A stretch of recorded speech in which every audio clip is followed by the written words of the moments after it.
नमस्कार, लोकतंत्र देख रहे हैं आप। मैं हूं आपके साथ नेहा दुबे।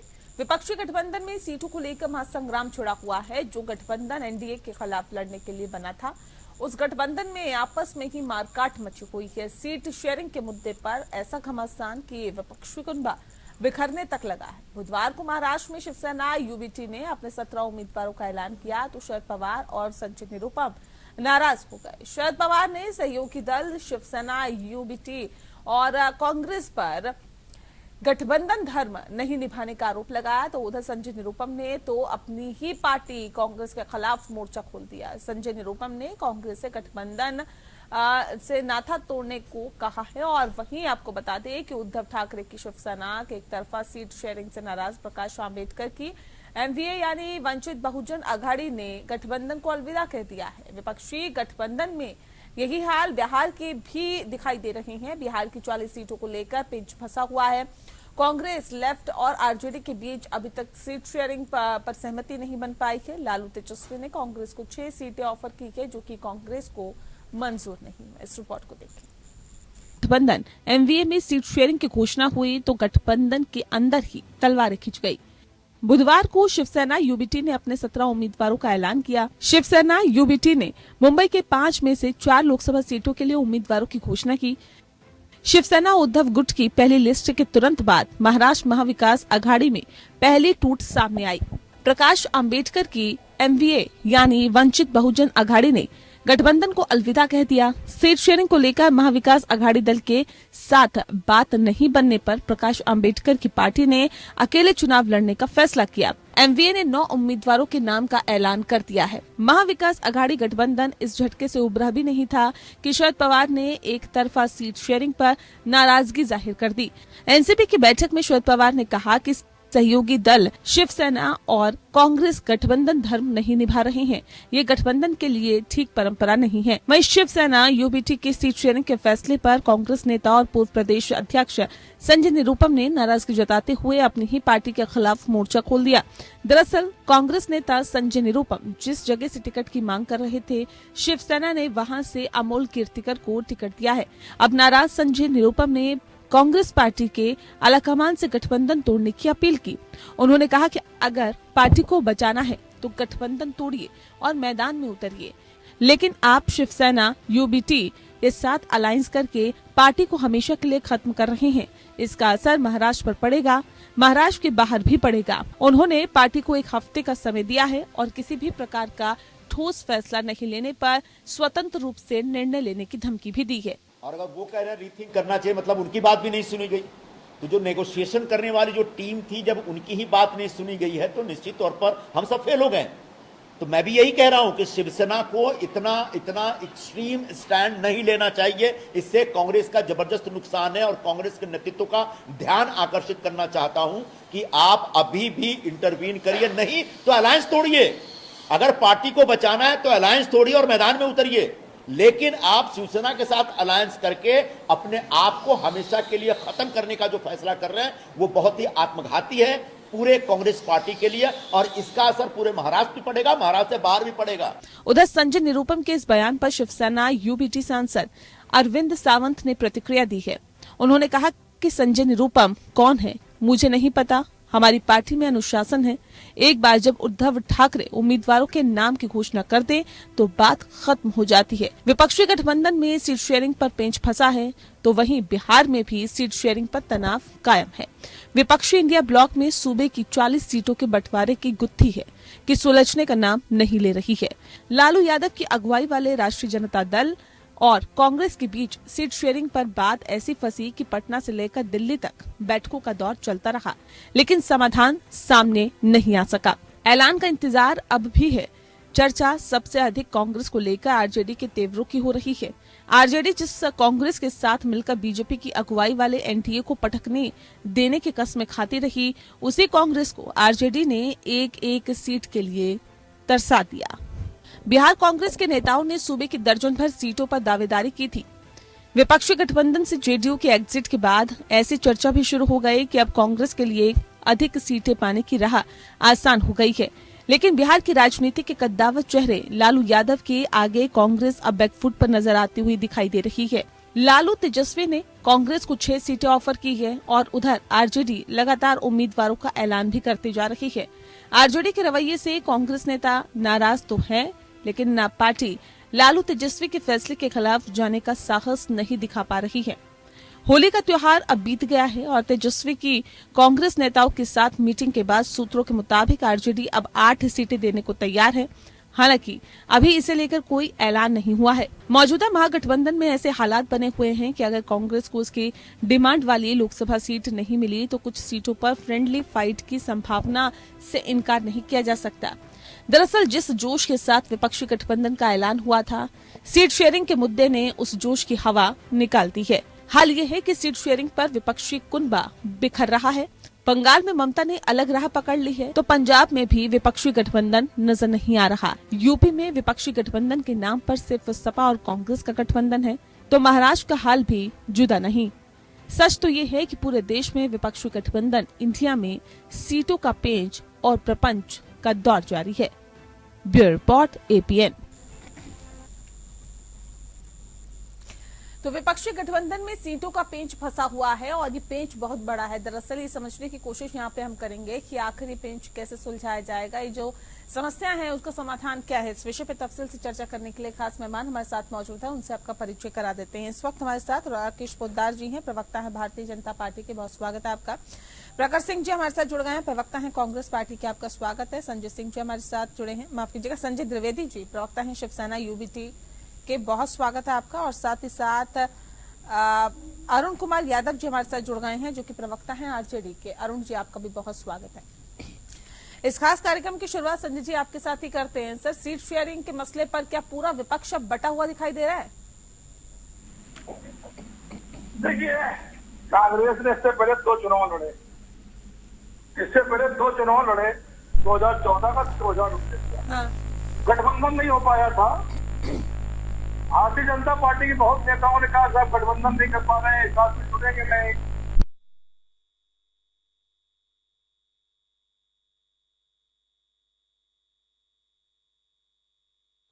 सीट बंटवारे की बात करते हैं, हमसे बड़े पेट महाराष्ट्र में आज एनडीए को फंसे होते हैं।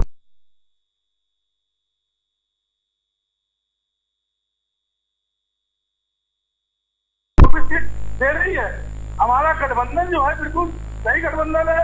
हमारे गठबंधन में हमने कांग्रेस के बड़े नेताओं से बात की, जो उनका पैनल था उनसे बात की, एनसीपी के जो नेता थे उनसे बात की।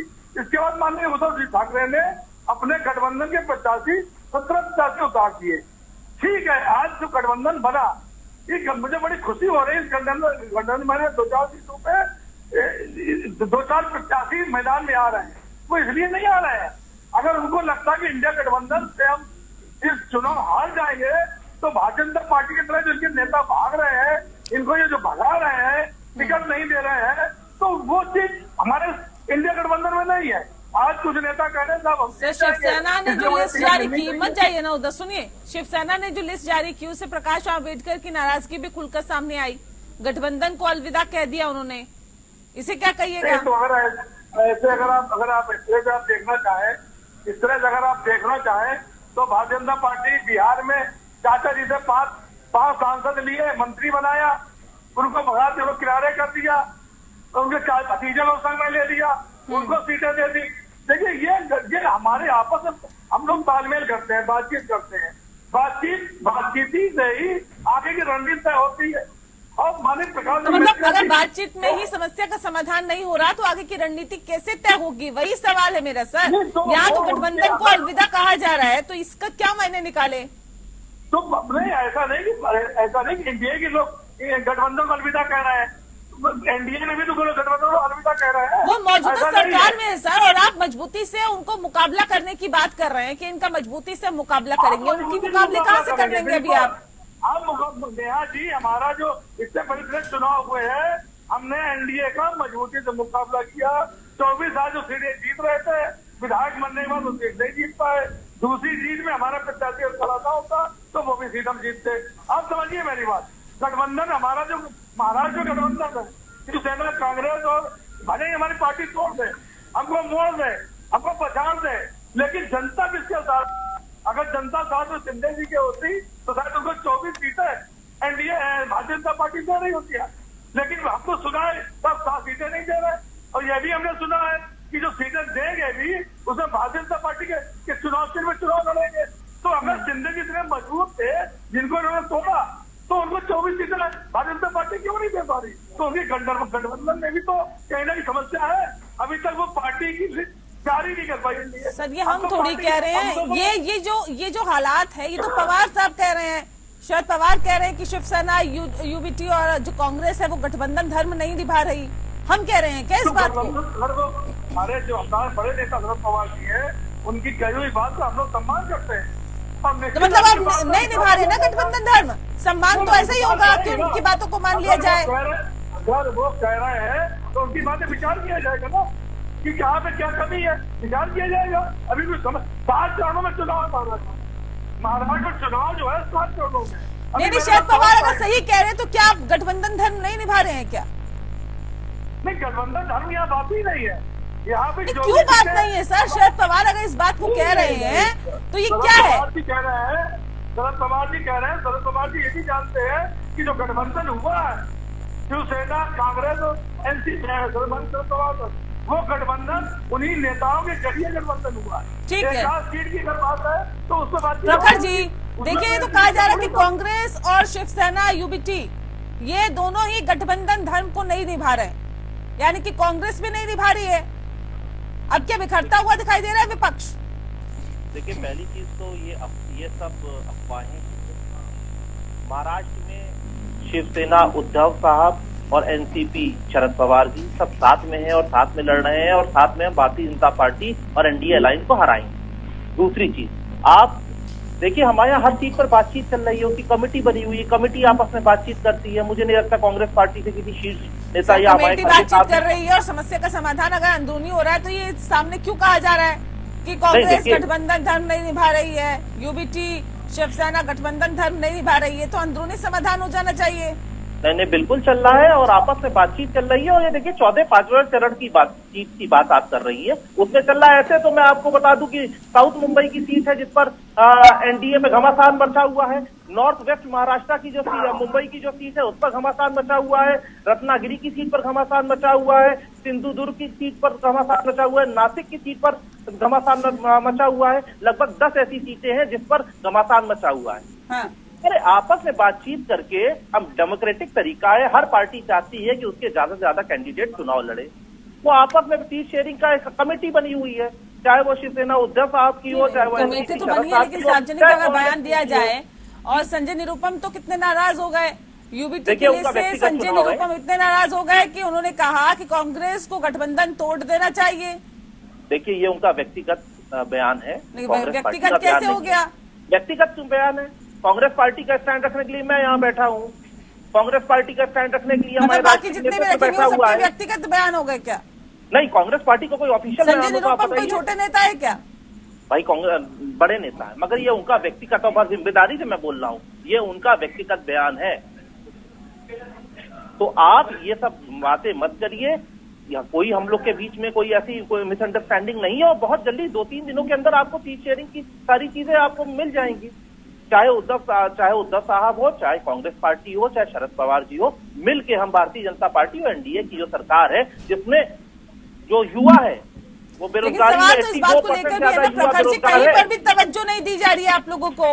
महाराष्ट्र में तो तवज्जो नहीं दी जा रही, बिहार में तवज्जो नहीं दी जा रही, ये तो नेहा जी आपका अपना बनाया हुआ है। दिल्ली में तो तवज्जो नहीं दी जा रही। नहीं नेहा जी, ये तो आपका अपना बनाया हुआ है। मैं नहीं कह रही हूँ सर, आप लोगों के नेता कह रहे हैं। कौन लड़ेगा? कांग्रेस पार्टी सुन लीजिए, कांग्रेस पार्टी कश्मीर से कन्याकुमारी तक चुनाव लड़ रही है और हर राज्य में चुनाव लड़ रही है।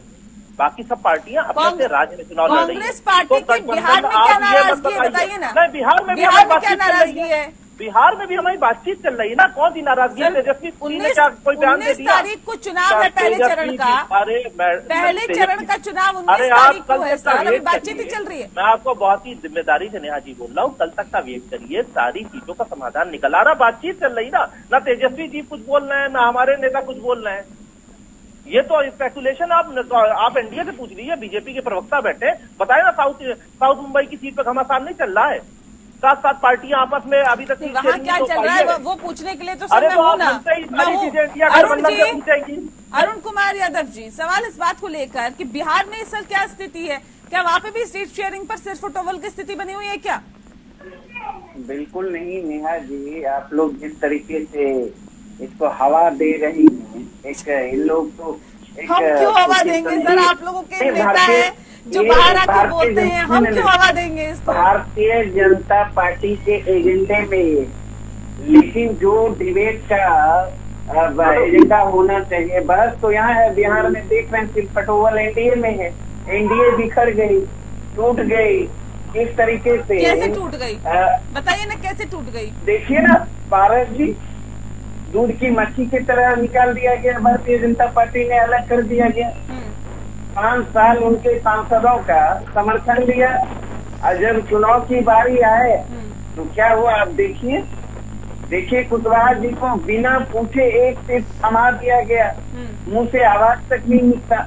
मांझी जी को भी वही। तो इस तरह की बेबसी और लाचारी एनडीए में दिख रही। यहाँ तो हम लोकतांत्रिक तरीके से सब मिलजुल कर जो मिशन है, क्योंकि सबों का लक्ष्य एक है नेहा जी, कि भारतीय जनता पार्टी को रोकना, देश के संविधान को बचाना, लोकतंत्र को बचाना, बेरोजगारी, भूखमरी, महंगाई, इन सारे सवालों पर एकजुट हुए। सबों का लक्ष्य एक है। तो फिर तो सीट शेयरिंग एक बड़ा मसला होना ही नहीं चाहिए। अगर आपको लगता है कि देश बचाना है, आगे आना है, तो सीट शेयरिंग तो एक बड़ा मसला होना ही नहीं चाहिए। लेकिन 19 अप्रैल को पहले चरण की वोटिंग है सर, और उससे पहले अगर सीट शेयरिंग अभी तक नहीं हो पा रही तो सवाल तो खड़े होंगे ना। बिल्कुल नेहा जी सवाल कहीं नहीं है, ये सवाल है ही नहीं हम लोगों के लिए। हाँ। इंडिया गठबंधन कितनी सीटों पे लड़ रही है कांग्रेस, कितने पे आरजेडी बताइए? हाँ, बिहार में कितनी सीटों पे लड़ रही है? कितनी 40 में कितनी सीटें दे रही है कांग्रेस को? नेहा जी 40 का 40 सीट हमारी है, 40 का 40 सीट डिप्लोमेटिक आंसर नहीं। हम लोग मिलजुल कर लड़ रहे हैं। 40 का 40 सीट जीतना मकसद है। एक सीट कांग्रेस पर कितनी सीट दे रही है अभी तक? जो स्थिति उनकी सामान्य नहीं हो पा रही, उसके पीछे की वजह क्या है? नहीं, अलग अलग कहीं कुछ नहीं है। ये सब आप लोगों का एजेंडा पे जिस तरीके से कुछ लोग चला रहे हैं, चलाएं। हम लोगों का तो मकसद है, एक ही उद्देश्य है, लक्ष्य है कि भारतीय जनता पार्टी को हराना है। बिहार में 40 का 40 सीट हमारी है। ठीक है, देखिए राकेश जी तो कह रहे हैं यहाँ कोई टूट नहीं है, सारे लोग हम साथ साथ लड़ रहे हैं। ठीक है राकेश जी, ये तो कह रहे हैं हम साथ साथ हैं। अगर टूट है, सिर्फ टोवल है और चाय में से मक्खी की तरह निकाल के फेंका जा रहा है, तो वो सिर्फ एनडीए में होता है, हमारे यहाँ नहीं। हम तो एक सूत्र एजेंडा पे चल रहे हैं कि आप भारतीय जनता पार्टी की सरकार नहीं बनने देंगे।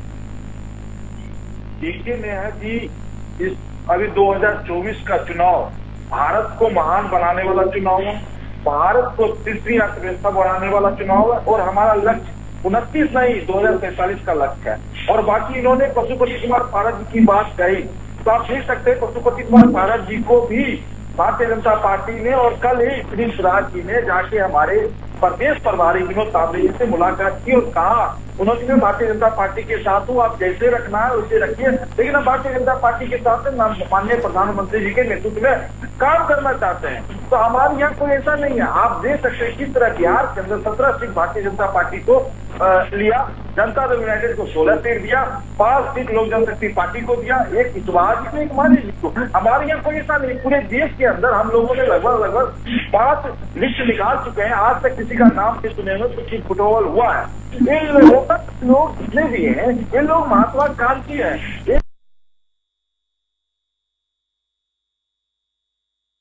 सीट दे देते तो ठीक है, सोनिया आचार्य को सारण का सीट दे दिए, ठीक है। कांग्रेस का नेता अगर कोई इनसे मांग ले तो उनका सिंबल पहले ही बढ़ जाता। औरंगाबाद में निखिल जी के लिए सीट मांग रही थी कांग्रेस, पहले ही जाकर उनको सीट दे दिया मैं कुशवाहा को। पूर्णिया का सीट पप्पू यादव जी जो अपनी पार्टी को विलय किया कांग्रेस के अंदर, आज के लिए जीवा भारती को सीट दे दी। तो भैया इनका आपस में बनता ही नहीं है। जब इनके आपस में नहीं बनता तो जनता का क्या ही सेवा करेंगे? जनता की सेवा करने के लिए लोग नहीं लड़ रहे।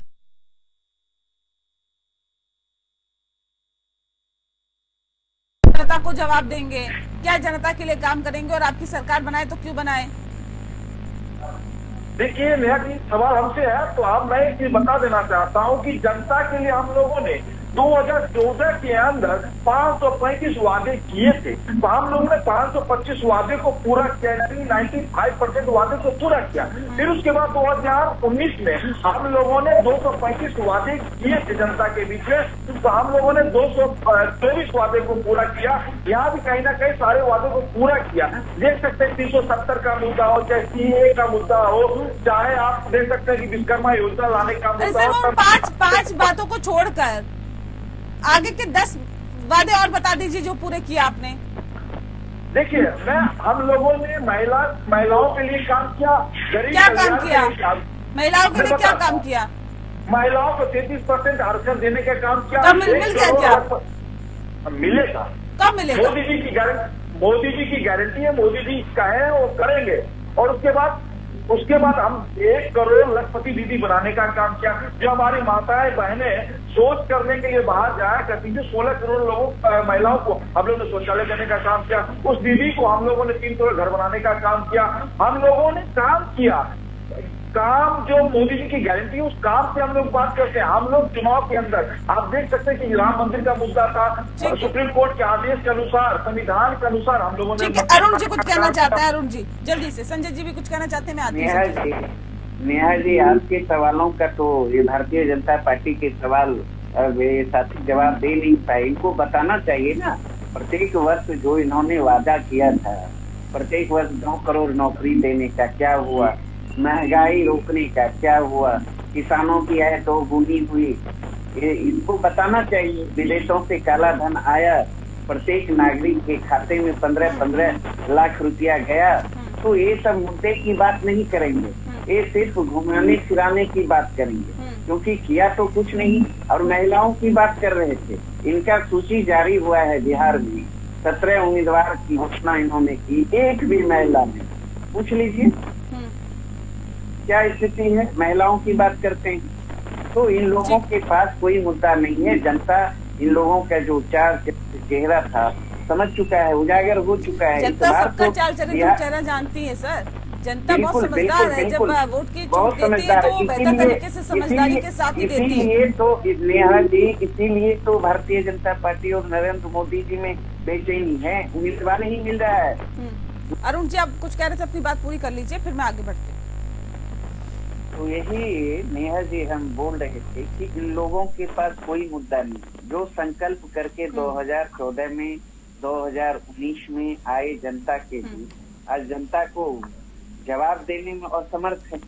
तो आपने देखा बिहार में हमारी 17 महीने के जो गठबंधन की सरकार बनी, उस गठबंधन की सरकार में हमारे आदरणीय नेता तेजस्वी जी थे। उन्होंने जो प्रॉमिस बिहार की जनता से किया था, उन्होंने 5 लाख से सरकारी नौकरी देने का काम किया, जाति आधारित गणना कराने का काम किया, और देश में पहली बार एक साथ एक बार में 2,17,000 शिक्षकों की नियुक्ति की गई बिहार में। 4 लाख से अधिक शिक्षकों जो नियोजित शिक्षक थे। ठीक है, मैं जवाब ले लेती हूँ, इसमें जवाब ले लेती हूँ। राकेश जी जवाब दीजिए, कह रहे बेरोजगारी पर क्या कहेगी सरकार, क्या किया आप लोगों ने बेरोजगारों के लिए? देखिए नेहा जी, बेरोजगारी की बात कर रहे हैं कि बेरोजगारी में हम लोगों ने 3.5 करोड़ लोगों को रोजगार देने का काम किया, आत्मनिर्भर किया। 1 करोड़ को सरकारी नौकरी देने का काम किया, 1 करोड़ लोगों को प्राइवेट सेक्टर में नौकरी देने का काम किया। इन्होंने युवाओं की बात कही, गरीब की बात की। 80 करोड़ लोगों को हम लोगों ने राशन देने पहुंचाने का काम किया, जिसमें 80 करोड़ ये कौन से लोग हैं जो गरीबी रेखा से नीचे हैं?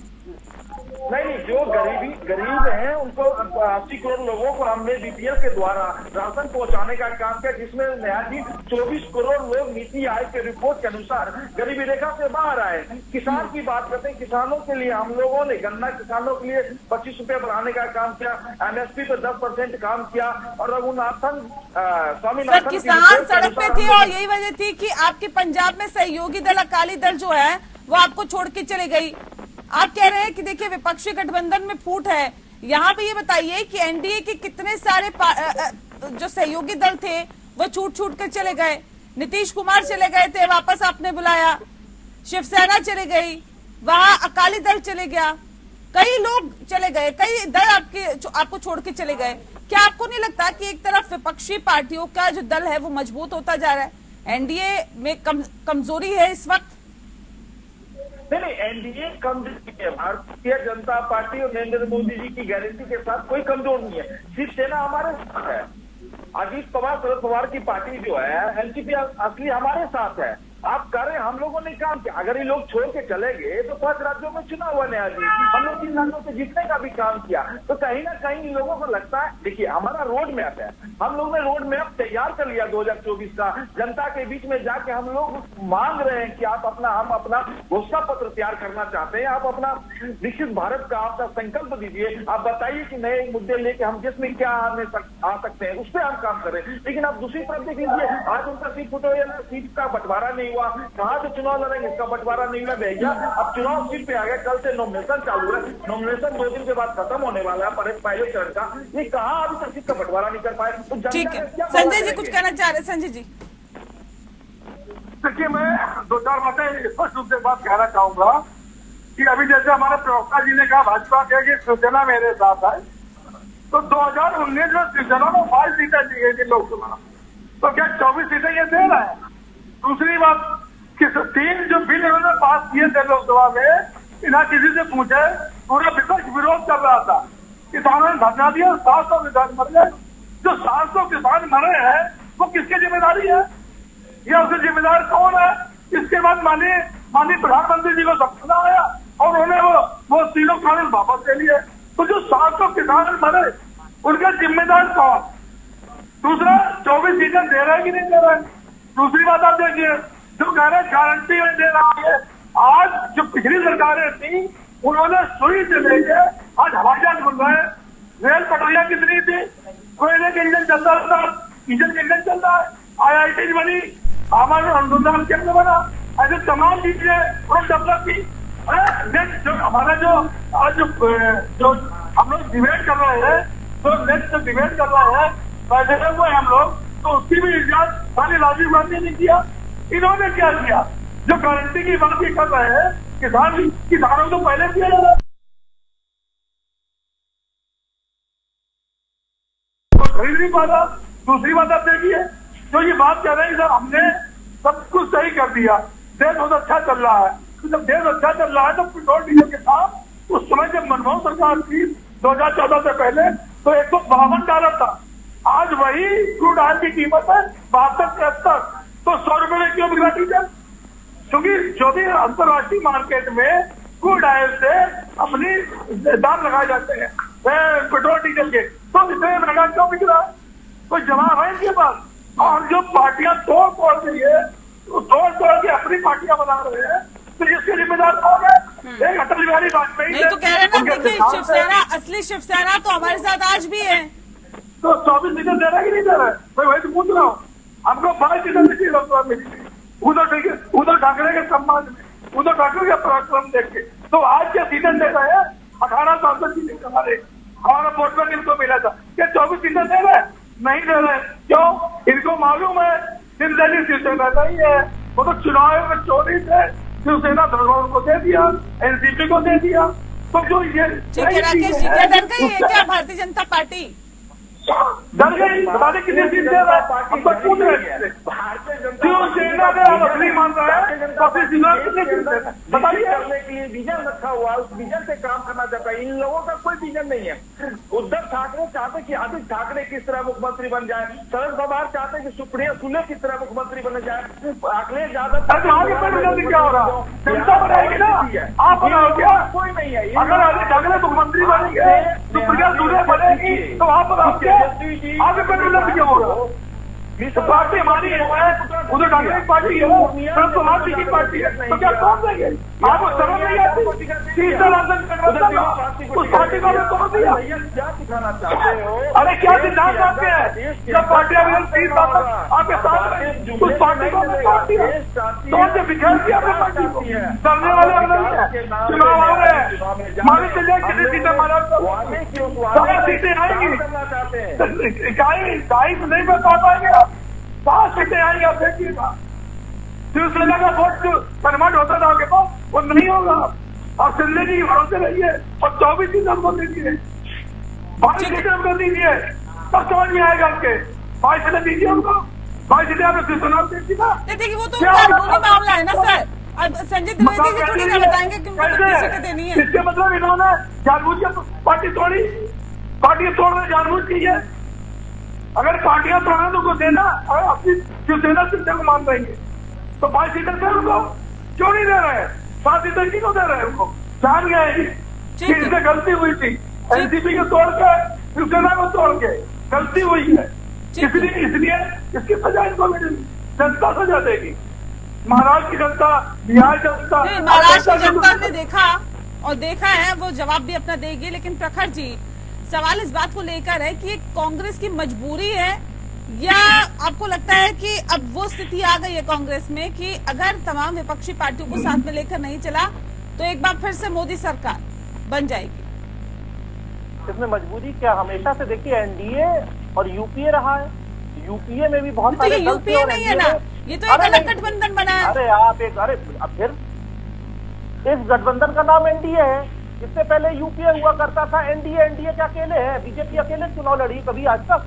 आप बताइए इतिहास में कभी अकेले चुनाव लड़ी है? तो यूपीए में बड़े भाई की भूमिका में कांग्रेस पार्टी होती थी, नेतृत्व कांग्रेस का रहता था। आज है क्या? सीटों पर कौन लड़ा है? सबसे ज्यादा सीटों पर कौन लड़ रहा है? नहीं, आप मुझे ये बताइए ना। चुनाव लड़ रही है। हाँ, आप मुझे बताइए, पार्टी चुनाव लड़ रही है ना। अच्छा, बता दीजिए ना। दूसरी चीज अभी आपने बिहार में कितनी सीटों पे आप लड़ रहे हैं बताइए? बिहार में 8 सीटें फाइनल हो चुकी है और 9वीं सीट की बातचीत चल रही है, डिबेट जिस समय चल रही है। और बहुत जिम्मेदारी से मैं अभी तक तो 7 सीटें देने की 7 सीटें देने की बातचीत हुई है। अगर आप 8 बता रहे हैं तो चलिए अच्छी बात है, अगर आपको 8 सीटें मिल रही है तो। फाइनल हो गई। महाराष्ट्र में कटिहार है, किशनगंज है, भगतपुर है, महाराष्ट्र में समस्तीपुर है, महाराष्ट्र में बताइए ना, बातचीत चल रही है महाराष्ट्र। अब नेहा जी एक चीज बताइए, अभी आपने बिहार के बारे में पूछा तो मैंने आप सोचे ना 40 सीटों वाले बिहार में अगर आपको 7-8 सीटों तक ही सीमित रखा जा रहा है तो कांग्रेस की स्थिति क्या है? आप पूरे फिर नेहा जी आप खाली बिहार को देख रही है, कांग्रेस पार्टी मैं बिहार को नहीं देख रही हूँ, मैं कह रही हूँ। अच्छा चलिए पंजाब का बता दीजिए। अरे भाई पंजाब का बताइए ना। आम आदमी पार्टी ने आपसे किनारा कर लिया, कह रहे नहीं पंजाब में हम आपसे गठबंधन नहीं करेंगे। भाई वहाँ पर पंजाब में भारतीय जनता पार्टी है ही नहीं, सरकार में आम आदमी पार्टी है, मुख्य विपक्षी दल कांग्रेस है। कांग्रेस सारी सीटों पर लड़ रही है चुनाव। आम आदमी पार्टी ने मना कर दिया ना गठबंधन से, इसलिए आप लड़ रहे हैं। तो हम कहाँ से पंजाब में उनके साथ चुनाव लड़ रहे हैं? हमने कब बोल दिया आप बताइए? आप लोगों ने तो बोला ही था। किसने नहीं बोला?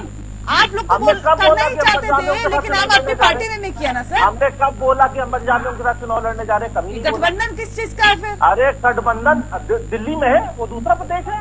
हाँ, तो मतलब अपने हित के हिसाब से सामने वाला गठबंधन कांग्रेस पार्टी से कर रहा है। आज वो स्थिति हो गई कि आम आदमी पार्टी को लगता है कि हम मजबूत है तो यहाँ पे कांग्रेस की जरूरत नहीं है। कांग्रेस पार्टी पूरे देश में लड़ रही है। धिक्कार रहे हैं आपको सर, ये तो धिक्कारने वाली बात हो गई। जब राष्ट्रीय चुनाव होता है तो प्रदेश वाइज गठबंधन होता है नेहा जी। हर प्रदेश की स्थितियां अलग है, तो फिर ये समीकरण अलग है। सुनिए ना, फिर ये यूपीए से तुलना मत करिए ना सर इस गठबंधन। यूपीए से तुलना क्या कर रहे हैं? हमने बताया आपको इससे पहले कि मैंने आपको एग्जाम्पल दिया, आप गठबंधन क्यों कर रहे हैं तो मैंने बताया इससे पहले अगर यूपीए रहा है। यूपीए की चेयरपर्सन कौन थी? दोनों में यूपीए नहीं, सवाल का जवाब दीजिए। यूपीए की चेयरपर्सन कौन थी? यूपीए के चेयरपर्सन सोनिया जी, माननीय सोनिया गांधी। इंडिया गठबंधन में भले ही मल्लिकार्जुन खड़गे को आगे रखा हो, लेकिन क्या कांग्रेस पार्टी को वो सम्मान, वो तवज्जो मिल रही है जो मिलनी चाहिए? कांग्रेस पार्टी को जो सम्मान मिल रहा है वो मिलना चाहिए, वो मिल रहा है। दूसरी चीज, कांग्रेस पार्टी बड़ी लड़ाई के लिए तैयार हो रही है और हर पार्टी है कांग्रेस पार्टी, और इतने में आप संतुष्ट है? हम कर्नाटका में भी चुनाव लड़ रहे हैं, हम महाराष्ट्र में भी चुनाव लड़ रहे हैं, हम बिहार में भी चुनाव लड़ रहे हैं, हम उत्तर प्रदेश में भी चुनाव लड़ रहे हैं, हम पंजाब में भी चुनाव लड़ रहे हैं, तमिलनाडु में चुनाव लड़ रहे हैं। बाकी सारी पार्टियां अपने अपने प्रदेश में चुनाव लड़ रही है। तो कांग्रेस पार्टी राष्ट्रीय पार्टी है, पूरे देश में चुनाव लड़ रही है और कांग्रेस पार्टी सबको मिला के साथ में चल रही है, डेमोक्रेसी के लिए लड़ रही है। और डेमोक्रेसी यही कहती है कि सबका साथ होगा और सब मिल करके भारतीय जनता पार्टी की जो नीतियां है, जिसमें बेरोजगारी बढ़ गई है, जिसमें महंगाई चरम पर है, इस देश में जो बेरोजगार है उसमें 80% जो है वो युवा है। इस देश में 80 करोड़ से ऊपर, अभी बीजेपी के प्रवक्ता नहीं बोला था कि हम 80 करोड़ लोगों को खाना दे रहे हैं, तो 80 करोड़ लोगों की इन्होंने ये हालत कर दी है कि 2 वक्त खाना नहीं, वो अपना खुद कमा पा रहे आपके हैं। टाइम पे इस खाना हालत नहीं में मिलता था क्या? गरीबों क्या को करें? अनाज नहीं मिलता था मुफ्त में? तब गरीबों गरीबी को नहीं 80 थी करोड़ क्या? लोगों को मिलता था। कितने करोड़ लोगों को मिलता था बताइए ना। देखिए यही तो हम कह रहे, गरीबों को देते थे ना। हाँ। आज गरीब कितने हो गए आप खुद बताइए। आज के 80 करोड़ लोगों से ज्यादा लोग गरीब हो गए ना। नहीं तो उन्होंने बताया ना कि 23 करोड़ लोग तो ऐसे हैं जो गरीबी रेखा से ऊपर, लेकिन फिर भी अनाज मिल रहा है तो ले रहे हैं। नहीं, कोई भी उसका क्राइटेरिया है राइट टू फूड का। ठीक है, राकेश जी जवाब दीजिए। ठीक है, मैं आती हूँ इसके को बाद। बता ठीक। देंगे तो मैं मान जाऊंगा। नेहा जी, किसी के आपको मिल रहा है, मुझे मिल रहा है, किसको मिल रहा है? सिर्फ गरीब आदमी को राकेश जी। मिलता है। देखिए नेहा जी, देश के अंदर एक जन वितरण प्रणाली है। जन वितरण प्रणाली के द्वारा दिया जाता है राशन। उसके बाद मैं एक चीज बता देना चाहता हूँ राकेश जी कि की आवाज पहले भारतीय खाद्य भंडार जो एशियाई में जो गेहूं और चावल रखा जाता था, तो भारत सरकार 2 साल के लिए अपने स्टॉक रखती है ताकि कोई आपदा आ जाए तो उसको हम लोग राकेश यूज जी कर क्राइटेरिया बता लेकिन क्या होता था कि जो पहले का अनाज था, राकेश जी उसको क्राइटेरिया दबा बताइए, और किस गला के- क्राइटेरिया से दिया अरे जा रहा है? सुन लीजिए, अरे सुन लीजिए, सुन क्राइटेरिया लीजिए। राइट टू फूड का एक क्राइटेरिया है। उस क्राइटेरिया अरे के थ्रू बोलने दिया जा रहा है। दीजिए, नहीं, थोड़ा सा कि इनको मोहल्ले बोलिए, में चुप किसी रहेंगे, घर हम को दे अपनी दिया बात गया। पूरा रख लेते हैं। इन्होंने जो सवाल पूछा उसका जवाब मैं दे देता हूँ। अरे क्राइटेरिया से पूछ रहा हूँ ना, सीधे सीधे किस क्राइटेरिया से दे रहे हैं? अगर गोदाम में रखा है तो फिर पूरे देश को दे दीजिए ना। उसका जो क्राइटेरिया है, बांटने का एक क्राइटेरिया है।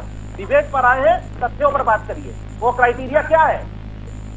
ठीक है, बोलने तो दीजिए ना सर, सुनेंगे तभी तो पता चलेगा कि क्या बोलने वाले हैं। ठीक है राकेश जी। देखिए नेहा जी, जन वितरण प्रणाली के द्वारा पहले भी मिट्टी का तेल, चीनी, गेहूं, आटा दिया जाता था उस प्रणाली से। और मैं एक चीज बता देना चाहता हूं, भारतीय खाद्य निगम 2 साल का स्टॉक रखता है, जिस स्टॉक में अगर इसलिए रखा जाता है कि कोई आपदा आ जाए देश के अंदर तो उसको हम यूज करते हैं। लेकिन तीसरे साल का जो स्टॉक नया खरीदा जाता है तो 1 साल पीछे का स्टॉक उसको जन वितरण प्रणाली के द्वारा हम लोग दे देते, इसलिए दे देते कि हमारे जो 80 करोड़ जनता है उनको पहुंच जाए। नहीं तो ये लोग क्या करते थे, कांग्रेस की सरकार उस जन वितरण प्रणाली से हटकर जो गेहूं होता था, चावल होता था, ये लोग 1 रुपया किलो, 50 पैसा किलो किसी व्यापारी को, किसी बिजनेसमैन को 29 रुपए, 28 रुपए, 30 रुपए खरीद कर उन लोगों को दिया जाता था। तो हम लोग उसको जो राशन है आम जनता को पहुंचा रहे हैं, उसमें क्या कमी है? और आम जनता के देने के बाद 24 करोड़ महंगाई भत्ता से बाहर आया, ये नीति आयोग का रिपोर्ट है, छोड़ के आप सारी बातें का रिपोर्ट नहीं है। आपको क्राइटेरिया और इनको कोई मालूम तालूम नहीं है, ये आपको क्राइटेरिया पता गरीब हो नहीं गया, है। ये अच्छा, हो गया पूरे गांव को दे दे रहे हैं क्या? जनता आप विकास बताइए। चाहती है, आप जनता क्या काम पूरे गांव चाहती को है। सबको सारे 35 घरों में दे दे रहे किलोमीटर हैं? प्रतिदिन नहीं, आप बताइए, बनता एक गांव है। में सब घर ये में लोग 2 दिन में 35 किलोमीटर अरे बनाते थे। बताइए हम तो, लोग एक आप दिन एक में गांव में 35 सबको किलोमीटर दे रहे हैं। प्रतिदिन सड़क एक बनाने शहर का में भी पूरे काम पूरे किया। शहर के सारे घरों हम को लोग दे रहे हैं। पूर्व से लेकर क्राइटेरिया है पंचायत ना, तक काम उसके किया, तहत बांटा जा रहा है। किसान से लेकर विज्ञान तक काम किया, तरह के लोगों को लगातार मिलेगा, व्यक्ति तक काम इनकम किया। ग्रुप को हम लोगों ने मिलेगा। काम वो किया, इनकम इनके ग्रुप आंकड़े बता में मत दीजिए। जाइए। जनता का पैसा किस जनता के इनकम बीच ग्रुप में को जा मिल रहा रहा है, आप है, बताइए ना। तो तकलीफ क्यों हो रहा है? चलिए अरे सर, राकेश जी, जनता बताइए ना, की चुनी दुख की हुई बात ही सरकार नहीं है और जनता सब देख रही है ना, तो इस मसले पर नहीं, भी अपने तो अपने मैं मसले में वापस आ क्राइटेरिया जाते नहीं हैं। बताएंगे ये। ठीक है अरुण जी, सवाल इस बात को लेकर भी है सर, क्या माने, क्योंकि मैं कार्यक्रम के आखिरी पड़ाव में हूँ, कब तक सीट शेयरिंग को लेकर चीजें साफ हो जाएगी, तस्वीरें साफ हो जाएगी? देखिए नेहा जी, कभी भी स्ट्रक्चर साफ हो जाएगा, आधिकारिक घोषणा हो जाएगा। हमारे महागठबंधन और इंडिया गठबंधन के जो शीर्ष नेता है, लगातार बातचीत का दौर चल रहा है और अंतिम करीम। और अभी जो आप बार बार हमारे साथी से सवाल कन्वेनर की बात कर रहे थे, कौन नहीं, यह सवाल तो भारतीय जनता पार्टी के साथी से भी पूछ लेते ना कि पहले कन्वेनर हुआ करता था एनडीए में, आज कौन है? देखिए, इंडिया गठबंधन में नेहा जी, न तो कन्वेनर मुद्दा है, न तो पीएम पद मुद्दा है। मुद्दा सबसे बड़ा जो है, जनता का जो सवाल है, वो जन विरोधी सरकार को हटाना मेरा लक्ष्य। ये इन लोगों के लिए पद लक्ष्य हो सकता है भारतीय नहीं, जन विरोधी है या नहीं, ये तो आरजेडी या शिवसेना या फिर कांग्रेस तो तय नहीं करेगी ना। जन विरोधी है या नहीं, ये तो जनता तय करेगी ना। आप ठीक है, अभी देखिए ना, एक आज रिपोर्ट आया है 38% भारतीय जनता पार्टी को जन विरोधी नहीं कर रही। जनता ने जनादेश दिया 60 सालों में, इन्होंने क्या किया? जातिवाद किया। जनता ने जनादेश दिया, इन्होंने तुष्टिकरण की राजनीति देश के अंदर जनता ने जनादेश दिया, अपने परिवार और अपने कुंबे को इन्होंने बनाया। जनता ने जनादेश दिया, उसका दुरुपयोग करके इन लोगों ने भ्रष्टाचार किया। हमें ना सिखाए जनता का जनादेश का। ये लोग जो है सिर्फ अपने एक करके ना, अभी अरुण जी बोल रहे हैं, उसके बाद में आते हैं। और भावनात्मक मुद्दे पर अब राजनीति भारतीय जनता पार्टी का नहीं चलने वाला है। ये मुद्दे की बात करते ही नहीं, हम लोग तो मुद्दे की बात करते हैं। मुद्दे पर पहली बार बिहार में तेजस्वी यादव जी ने भारतीय जनता पार्टी को लाने का काम किया बेरोजगारी के सवाल पर, और हमने करके दिखाया 17 महीने के कार्यकाल में महागठबंधन के सरकार में हमारे नेता तेजस्वी यादव जी ने। और यह देखिए बिहार में जन जन बच्चा बच्चा से पूछ लीजिएगा, रोजगार मतलब नौकरी मतलब तेजस्वी यादव जी। अब 39 सीट तो बिहार की जनता ने दिया था पिछले बार 2019 के चुनाव में, और एक लोक लुभावने वादा से प्रभावित हुई थी जनता। और इस बार देखिए सदैव रही है, केंद्रीय मंत्री को झंडा काला झंडा दिखाया जा रहा है, पुतले फूके जा रहे हैं। तो एनडीए का ये हालात है। अब देखिए ना जनता के बीच इतना आक्रोश है। लेकिन ये तो कह रहे हैं हम जीत के लिए लड़ ही नहीं रहे, हम तो 400 पार के लिए लड़ रहे हैं, हमें तो 400 पार करना है। नेहा जी क्या बोलेंगे, इनकी छटपटाहट नहीं देख रहे हैं। 400 पार नहीं, इस बार पूरा का पूरा साफ इनको भी समझ में आ रहा है 400 पार कैसे होना है। बिहार में 0 पर आउट हो रहे हैं, हर स्टेट की यही हाल है। तो इसलिए 400 पार का ये मुंगेरी लाल का हसीन सपना देख रहे हैं, देखना चाहिए। देखे उसमें क्या है, जनता तो तैयार बैठी है इनको सबक सिखाने के लिए। संजय जी, लेकिन ये एक के बाद एक झटके जो इंडिया गठबंधन को लग रहे हैं, पहले नीतीश कुमार गए, फिर आरएलडी की जयंत चौधरी चले गए, फिर उसके बाद अब प्रकाश आंबेडकर ने भी अब गठबंधन से किनारा कर लिया। सवाल इस बात को लेकर कि एक के बाद एक झटके, ये झटके वाकई क्या कमजोर नहीं कर रहे हैं गठबंधन को? नहीं, लेकिन ये कोई झटके नहीं है। नीतीश कुमार का तो कोई वही नहीं, राजी नहीं है जिनका डीएनए का भारतीय जनता पार्टी करा रही थी। और उनको याद होगा जब उन्होंने भाजपा छोड़ के अभी पिछली बार आरजेडी गठबंधन की सरकार बनाई थी, तो भारतीय जनता पार्टी के प्रवक्ता ने उनके लिए क्या क्या बोला था, क्या क्या शब्दों का इस्तेमाल किया था, जो शायद हमारे संस्कार नहीं सिखाते, हमारी संस्कृति नहीं है, वो शब्दों का रूपांतरण किया गया था भाजपा द्वारा। अब वो वहां चले गए, वो उनकी इच्छा है, उनकी पार्टी है। बाकी महाराष्ट्र में 7 सीटों ज्यादा नहीं जीत पाएंगे, और लोकसभा चुनाव में 200 के नीचे भारतीय जनता पार्टी रहेगी। अबकी सरकार नहीं बन रही है, कितनी भी तोड़फोड़ कर ले, कितनी मेहनत कर ले, कितने भी संगठन तोड़ दे, चुनाव आयोग को खरीद ले, ईडी खरीद ले, सीबीआई खरीद ले, माननीय अरविंद केजरीवाल को गिरफ्तार कर ले, जो भी एजेंडे अपना ले हो, हमारे प्रत्याशी के ऊपर ईडी जांच करवा दे 1 घंटे बाद, जान नाम घोषित हुआ, कोई फर्क नहीं पड़ेगा। देखिए हर आदमी का समय निश्चित है, हर आदमी का समय निश्चित है, हर नेता का समय निश्चित है, चाहे कोई भी हो, चाहे ये हो। और जो सिद्धांत जो सिद्धांत है पार्टी के, उनको तोड़फोड़ की राजनीति जो नेता करता है वो नेता सर्वाइव नहीं कर पाएगा, ये निश्चित बात है। जो ईश्वर ने शक्ति नहीं दी है, ईश्वर ने नहीं दी सकती है कि हम कहें कि इसका बुरा हो जाए। हमारे कहने से किसी का बुरा नहीं होगा। ठीक है सर, ठीक है। प्रखर जी, तस्वीरें कब तक साफ हो जाएगी? मैंने आपको बिहार की तस्वीर बता दी कि 8 सीटें तय हो गई हैं, 1 सीट पर बिहार में ही थोड़ी ना चुनाव लड़ रहे हैं, चुनाव तो सभी जगह लड़ रहे हैं ना। रही बात नहीं, जैसे आपने 2 ही जगह का भी कंफ्यूजन की आपने बात करी थी, आपने बिहार और महाराष्ट्र की बात करी थी जब हमारी डिबेट शुरू हुई, तो मैंने आपको बिहार का बता दिया। महाराष्ट्र का भी कल परसों में हो जाएगा, क्योंकि 4th फेज में है चुनाव वहां पर, तो अभी बहुत हमारे पास एनफ टाइम भी है, हम आपस में बातचीत करके तय कर देंगे। रही बात भारतीय जनता पार्टी की 400 पार की जो बात करते हैं वो जुमला है, जुमलों का जवाब बहुत ज्यादा दिया नहीं जाता। जुमले को बोलने को तो 500 के ऊपर भी बोलते हैं, भाई मन से कुछ भी बोलना है तो आदमी बोलता रहेगा। रही बात ये, सच्चाई ये है कि भारतीय जनता पार्टी की सरकार को इस बार युवा बिल्कुल वोट देने नहीं जा रहा है। इस देश की हालत इन लोगों ने 2.5 लाख करोड़ खर्चा कर दिया है। 4 जून में थोड़ा सा वक्त है, उसके पहले 7 चरणों के चुनाव होंगे, उसमें तय हो जाएगा कि कौन किसको वोट देता है, किसको नहीं। बहरहाल बहुत शुक्रिया आप सभी मेहमानों का हमारे साथ इस खास चर्चा में शामिल होने के लिए। लोकतंत्र में फिलहाल इतना ही, नमस्कार।